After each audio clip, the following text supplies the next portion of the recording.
होती है तो लहरें ज़्यादा बुलंद उठती हैं। इसकी रीज़न क्या होती है कि उस वक्त चाँद की ग्रेविटेशनल पुल, चाँद की जो पुल होती है, अट्रैक्शन पावर, वो ज़्यादा होती है और वो पानी को अपनी तरफ खींचता है, ठीक है, अर्थ के सेंटर को अपनी तरफ अट्रैक्ट करता है।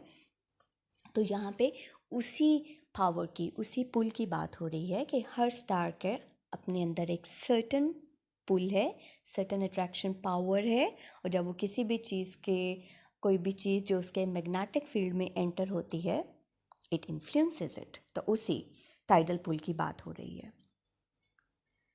But they would be very different from the little tide with the small mass of the moon raises in our oceans. लेकिन ये टाइड जो उस स्टार ने सन के सरफेस पे बनाई होंगी, वो हमारी ज़मीन पर पानी से उठने वाली चांद के ज़रिए जो टाइड्स हैं उनसे कहीं डिफरेंट होंगी, कहीं ज़्यादा होंगी. At last, forming a mountain, an immense tidal wave must have traveled over the surface of the sun. एक बहुत बड़ी टाइडल वेव उठ पड़ी होगी सन की सरफेस पे. At last, forming a mountain so high, जिसने एक बहुत बुलंद माउंटेन बना दिया होगा. Remember, ये वर्ड माउंटेन नहीं है, आपने इसको माउंटेन बोलना है. Mountain and fountain, not mountain and fountain. Mountain, fountain. So उसने एक माउंटेन बनाया होगा so high that we can hardly imagine it. इतना बड़ा कि हम उसको हार्डली इमेजिन कर सकते हैं. तो इस तरह के जो वर्ड्स हैं ये आपको एक सजेशन देंगे. Hardly imagine, rarely you can find it, seldom is possible. यानी आप ये बता रहे हैं कि प्लॉजिबिलिटी नहीं है किसी भी चीज़ की. आप किसी चीज़ को इनकाउंट नहीं कर सकते, आप उसको न्यूमरेट नहीं कर सकते, आप उसको, you can't even think how big anything could be, how vast it could be, how many distances are involved, what are the stretches of time. We are incalculable. हमें उसका कोई आइडिया नहीं है कि चीज़ें जो हैं यूनिवर्स की किस हद तक पड़ी हैं. यही वो आइडिया है, वही सजेशन है जो कि राइटर हमें देना चाह रहा है. Moving on. As the cause of the disturbance came nearer and nearer, the mountain would rise higher and higher. वो स्टार जैसे जैसे नज़दीक आता गया होगा सन के ऊपर जो वेव्स बनी होंगी और ज़्यादा बुलंद होती चली गई होंगी. And before the second star began to move away again.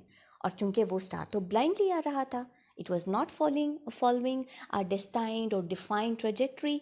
तो इससे पहले कि वो वहाँ से हटता किसी और जगह पे जाता, यकीनन उसने सूरज के साथ बहुत कुछ कर दिया होगा. Right, this is what you can guess from reading. So it's tidal pull had become so powerful. इसकी जो पुल है, इसकी अट्रैक्शन है, वो इतनी ज़्यादा पावरफुल, फोर्सफुल हो गई होगी that the mountain was torn two pieces. कि वो जो माउंटेन बना होगा सन के सरफेस पे, वो फट गया होगा. And through of small parts of itself into space.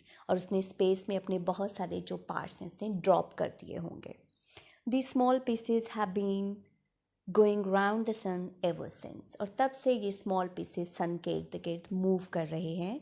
They are the planets, great and small, of which our earth is one. और ये small pieces क्या है?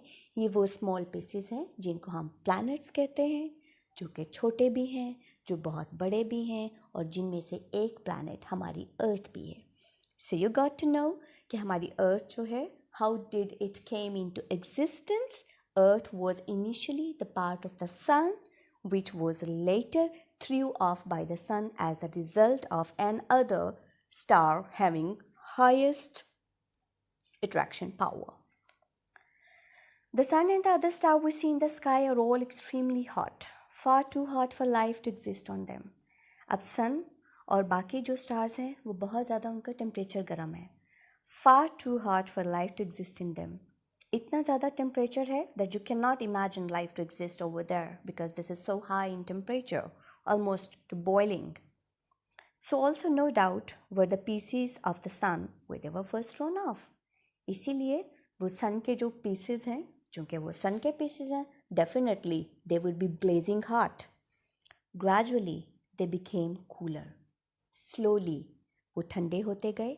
Until now they have very little heat of their own left. यहाँ तक कि अब उनकी अपनी हीट जो है वो बहुत थोड़ी रह गई है. Word is not little. Stress नहीं करना है, आपने इसको अनस्ट्रेस बोलना है. Little little. So, their warmth coming almost entirely from the radiation. अब उनकी जो warmth है वो कहाँ से आ रही है? Entirely, completely radiation. उस radiation से आ रही है, उन light wave से या उन heat wave से आ रही है, which the sun pours down on them, जो सूरज उन पर डालता है. Because they are no more the part of the sun now. Gradually वक्त गुजरने के साथ साथ cool होते गए. अब जो थोड़ी बहुत उनमें heat रह गई है उस वजह से है, because they are around the sun. अब आपको इस क्वेश्चन का भी आंसर मिल गया है कि वो planets which had been threw off by the sun वो उसके इर्द गिर्द क्यों घूम रहे हैं? Because you know that every star has its own certain pull. तो वो सन की पुल की वजह से, उसकी ट्रैक्शन पावर की वजह से उसके इर्द गिर्द घूम रहे हैं.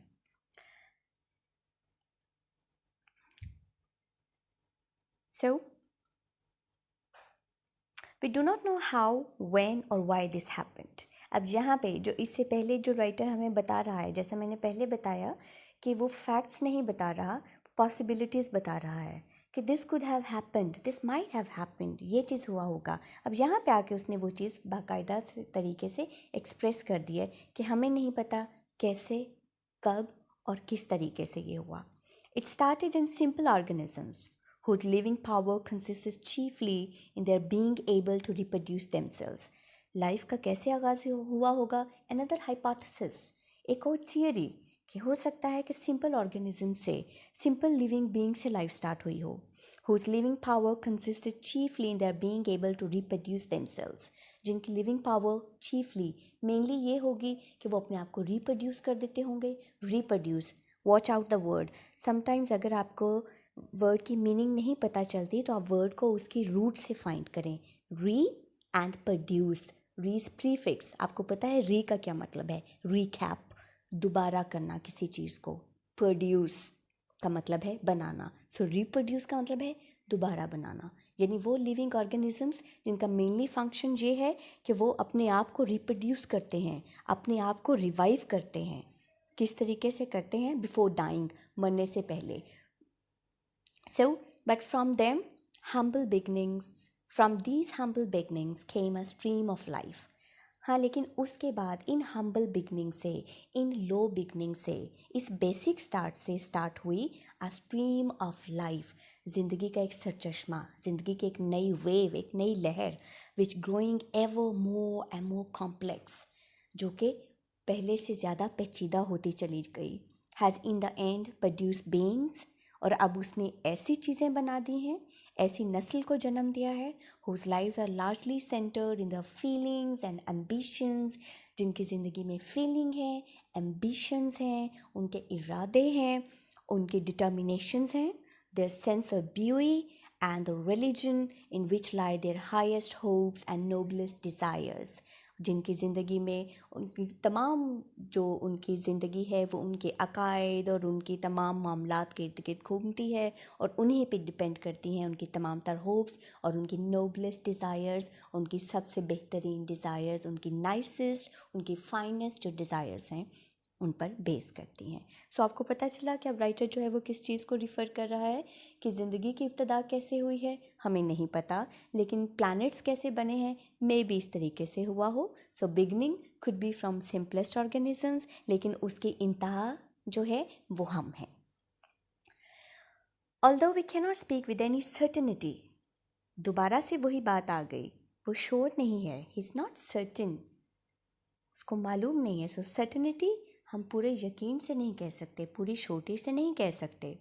It seem most likely that the human race came into existence in some such way as this. It seems more likely, हो सकता है ऐसा हुआ हो कि ह्यूमन रेस, इंसानी नस्ल जो है, ह्यूमन काइंड, ह्यूमन फोक, वो इस तरीके से पैदा हुई हो. Standing on our little grain of sand, we try to discover the nature and purpose of the universe. अब हम अपने little grain of sand पर खड़े होकर हम जो है अपना ज़िंदगी का मकसद और इस यूनिवर्स के पैदा होने के मकसद को एक्सप्लोर करते हैं. अब यहाँ पे उसने रिफ़र किया है standing on little grain of sand, दोबारा से अर्थ को रिफ़र कर रहा है. देखिए, अगरचे हम पढ़ तो एक साइंटिफिक ऐसे रहे हैं, but this is the beauty of writing कि वो एग्जाम्पल्स दे के जो है अपने वर्ड्स को किस तरीके से खूबसूरत कर रहा है. सिर्फ ज़मीन पे कह सकता था, but the impact wouldn't be as greater as it is by saying standing on our little grain of sand. And what is the impact that the writer actually wants to create? The littleness of our home. Can we stand on a grain of sand? No, we can't. But when he referred to this, that means he's continuously suggesting and emphasizing that universe is so big that in comparison, earth is no more than a grain of sand, and even that too is too little. So, we try to discover the nature and purpose of the universe which surrounds our home in space and home. Our first feeling is something like fear. अब जब इतना सारा उसने atmosphere build कर लिया है, अब इस एटमॉस्फेयर के बाद हमारी जो पहली फीलिंग होगी, that will be a feeling of of, a feeling of fear. What is going to happen with us? Are we secure?